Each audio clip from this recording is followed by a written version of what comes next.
Bonjour Ryan. Je vais donc cette petite vidéo pour essayer de t'aider un peu dans la démarche pour compléter ce petit TP qui voilà sans mes explications n'est pas forcément simple. Alors là, très important la première feuille hein, qui est quand même tu vas avoir des éléments d'information importantes. Donc on est bien d'accord on étudie la transmission de puissance. La transmission de puissance, ça va donc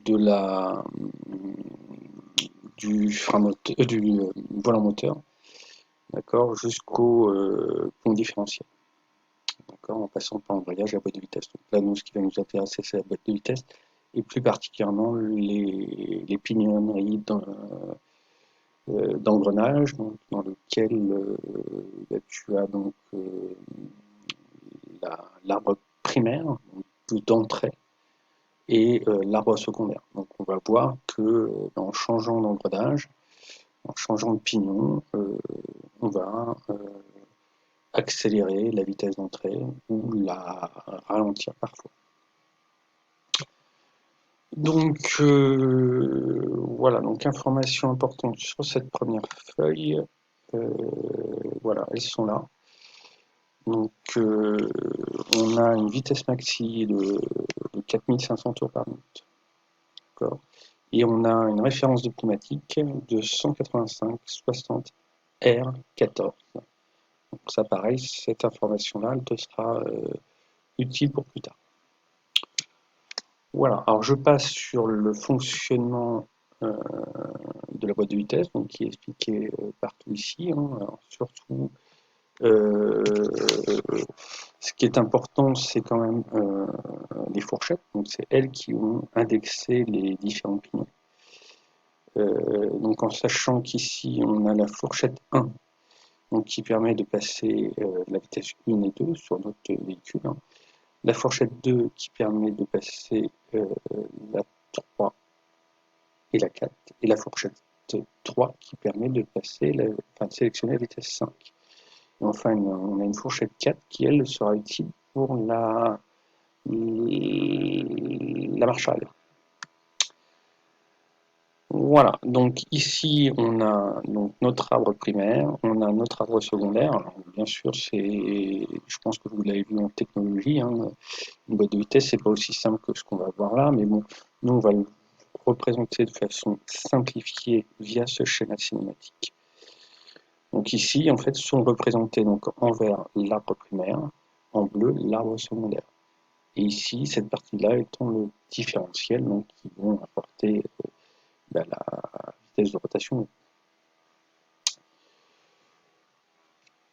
Alors sur cet arbre primaire, on a différents engrenages. Hein. On a un premier engrenage où là tu as marqué Z égale 11. Tu pourras aussi le voir sous la forme de Z11. Alors ça veut dire quoi? Z, ça veut dire c'est le nombre de dents de mon engrenage. Donc lui, c'est un engrenage avec 11 dents. Si je continue ici, j'ai un Z12, donc un engrenage avec 12 dents. Ici, un Z23, un engrenage avec 23 dents. Un Z27, un engrenage avec 27 dents, etc. etc. En orange ici, ce sont les fourchettes. Encore une fois, c'est une représentation cinématique, donc très simplifiée. D'accord. Donc ce nombre de dents, il est très important parce que c'est lui qui va nous permettre de calculer la réduction ou la multiplication due à l'engrenage. Alors sur la fourchette 4, j'ai une particularité. En fait, je vais avoir trois engrenages qui vont être reliés. Donc le Z12, le Z31 qui se sera déplacé, hein, c'est le but de la marche arrière, et le Z40. D'accord. Donc quand je suis en vitesse 1, c'est la roue de 11 dents qui est entraînée avec la roue de 38 dents, c'est-à-dire que les autres ne sont pas indexés, ne sont pas sélectionnés. Quand j'ai la fourchette, j'ai la vitesse 2, donc ici ce sera donc la roue de 23 dents et la roue de 43 dents qui seront sélectionnées, les autres ne seront plus sélectionnés. Quand j'ai la vitesse 3, c'est la roue de 27 dents ici et la roue de 31 dents. Quand j'ai la vitesse 4, c'est la roue de 35 dents avec la roue de 29 dents. Et enfin, quand je suis dans la vitesse 5, donc c'est la roue de 36 dents ici qui entraîne la roue de 25 dents. D'accord. Et enfin, donc, particularité sur la roue arrière, où là je n'ai pas 2 ans sélectionnés, mais 3 engrenages sélectionnés. Donc la roue de 12 dents, la roue de 31 dents ici, et la roue de 40 dents. Pardon, j'ai mon antivirus qui s'est mis en route. Voilà. N'hésite pas à relire plusieurs fois cette vidéo pour bien comprendre cette partie-là, c'est très important. Donc pareil, là c'est une explication sur les sélections de vitesse, bon c'est pas forcément ce qui va nous intéresser. Donc là c'est très important quand ils te disent qu'on est au point mort, donc il n'y a aucune fourchette qui est déplacée, donc il n'y a aucun engrenage qui est en contact. Hein, c'est la particularité du point mort. Donc voilà, dès que tu vas sélectionner une vitesse, bah, tu vas soit déplacer la fourchette 1, soit déplacer la fourchette 2, soit déplacer la fourchette 3, etc. etc. Donc, maintenant, ce qui va nous intéresser, donc tu vois là tu as un schéma cinétique avec toutes les roues. Là, ça va être donc, la première vitesse, donc je vais essayer de le faire en même temps que toi en surlignant. Alors attends, je vais mettre en pause et je reprendrai après pour être sûr de trouver mon surligneur. Donc voilà, donc là ce qui va nous intéresser c'est d'identifier, donc quand j'enclenche la première vitesse, donc c'est la fourchette 1 qui est actionnée, et donc les 2 engrenages qui sont actifs, donc c'est, ça ne va pas marcher, voilà, oui, en jaune, merci,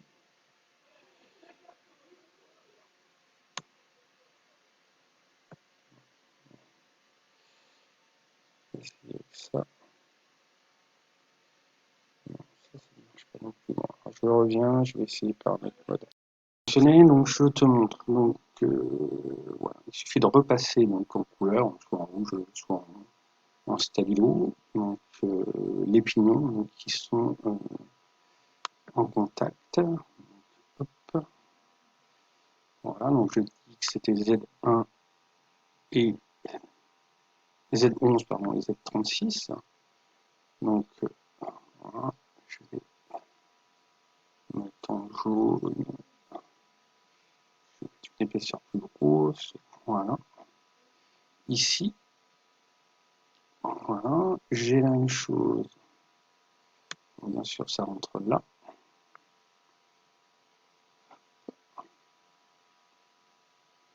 Quelle épaisseur limite, mais c'est pas grave. Voilà. Et ensuite, donc, ça ressort vers le différentiel. Voilà, ça prend ce chemin-là. Je pense que tu m'as compris. Hein. Voilà. Et puis même, donc, il faudrait que j'aille jusqu'au haut. D'accord. Ça, c'est pour la vitesse 1. Donc ensuite, pour la vitesse 2, tu vas comprendre. Donc, pour la vitesse 2, je vous l'ai dit tout à l'heure, on est toujours sur la fourchette 1, mais la vitesse 2, elle est là. Donc c'est toujours dans la fourchette 1, donc ici, il faut que tu écrives F1. D'accord. Pour la fourchette 3, ça sera F2. Pour la fourchette 4, ça sera F2 toujours. Pour la vitesse 5, ça sera la fourchette 3. D'accord. Donc je reviens sur la vitesse 2. Donc là, c'est maintenant ici. Donc c'est ces 2 engrenages-là qui sont engrenés. Donc on passe ceci au stabilo ou au stylo. Voilà. Alors, il y en a une partie d'effacée, c'est pas très grave. On l'a reconstruit, tu vois, en passant en fluo. Voilà. Alors moi, c'est un peu long parce que c'est pas automatique, mais toi, ça va prendre 2 secondes, etc. Et là, je ressors. D'accord. Donc, encore une fois, là, c'est un lien avec le schéma qu'on a vu tout à l'heure. D'accord. Donc ça, je suis à la vitesse 2. Quand je suis à la vitesse 3, alors là, on n'a pas les fourchettes. Donc, celui qui va m'intéresser, c'est celui-ci. Pour la vitesse 3, donc c'est la fourchette 2 et ces 2 engrenages-là. Pour la vitesse 4, donc c'est ces 2 engrenages-là, toujours la fourchette 2, on le voit ici. Pour la vitesse 5, c'est la fourchette 3 et pour la marche arrière, on est sur cette fourchette 4. Voilà. Ça, c'est un travail qui n'est pas trop compliqué à faire. Donc, voilà. Maintenant, là, tu as une petite série de questions. Donc, choix des matériaux, nature des dentures, etc. Donc là, les questions, elles sont assez simples. Donc là, jusqu'à la question 5.3, voilà, c'est de la recherche, c'est de la culture technique. Donc là, tu peux rechercher sur Internet, par exemple.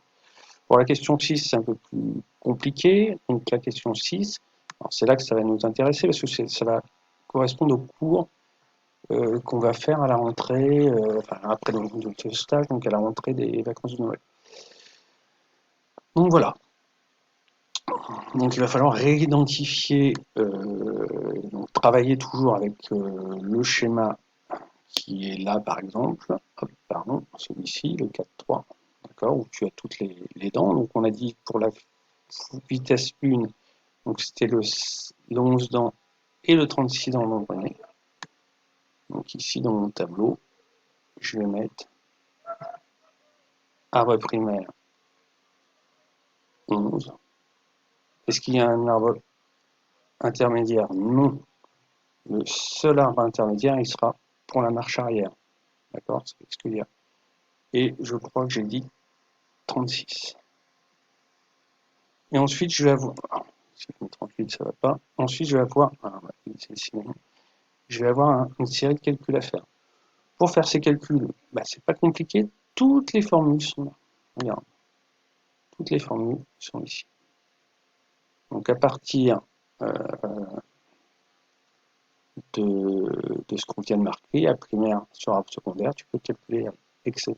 etc. Ok? Donc normalement, voilà, tu es en capacité de tout faire à ce niveau-là. Si jamais tu as, voilà, du mal, tu peux aussi me poser des questions via Pronote, j'essaierai d'y répondre. Mais voilà, en sachant que c'est cette fiche qui sera peut-être le plus compliquée, mais bon, voilà, tu peux au moins retrouver les nombres dedans, tu peux au moins calculer les premiers calculs qui sont là. Voilà, c'est peut-être qu'à ce niveau-là, tu risques d'avoir du mal. Alors là, la fréquence de rotation, elle va être en lien avec le tout début, ce que je t'ai dit, donc la fréquence maxi qui est de 4500 tours par minute, qui est marquée. Ah, je vais y arriver. Donc, qui est marqué là. Voilà. Voilà, bon, c'est sûr que voilà, sans ma présence, c'est plus compliqué, mais je pense que tu peux, voilà, en te faisant un peu violence, avancer tranquillement.